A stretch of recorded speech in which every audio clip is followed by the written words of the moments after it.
ওসমান হাদির বিচার ওসমান হাদি নিজে তার হত্যাকাণ্ডের আগেই বলে গেছে, এমন ভাবে বলে গেছে মনে হয় তিনি জানতেন যে তাকে হত্যা করা হবে।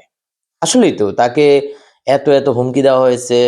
আহ, সে কিন্তু মামলা করেছে, বা জিডি, সম্ভবত জিডি করেছে, কিন্তু তাকে নিরাপত্তা তো দেয়ই নাই। কিন্তু তাকে যেভাবে হত্যা করা হয়েছে, সারা বাংলাদেশে যে আলোড়ন তাকে নিয়ে, তার বিচারটুকু যদি না হয়, এবং সে এটাও বলেছে বিচারটা যদি না হয় তাহলে তার মতো মানুষজন আর কখনো এভাবে আর আসবে না, কথা বলবে না, মানুষ ভয় পাবে।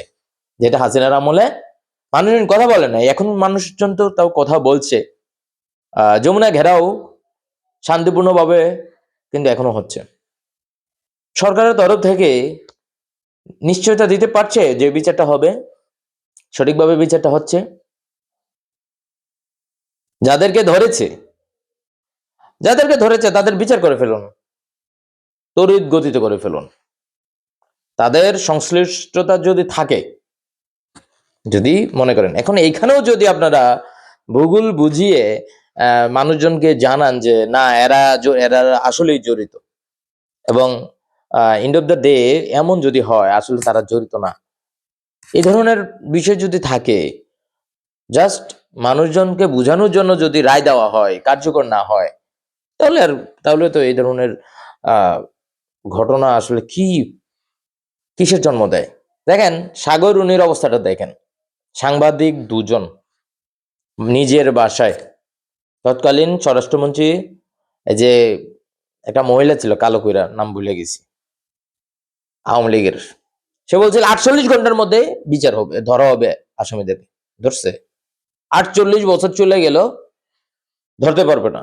কারণ সর্ষের ভিতরে যখন ভূত থাকে, সেই ভূত তাড়ানো যায় না, হাসিনা তাড়াতে পারে নাই, বুঝতেই পারছেন।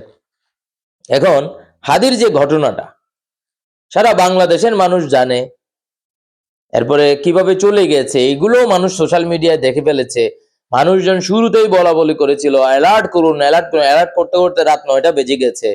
তারপর যাদেরকে ধরেছে, সিসি সিসি ক্যামেরা আছে, তারপর তারা কোন হোটেলে কি আলাপ সালাপ করেছে, কি করেছে না করে সবকিছু আলামত আছে। সেটা এতদিন সময় লাগে কেন?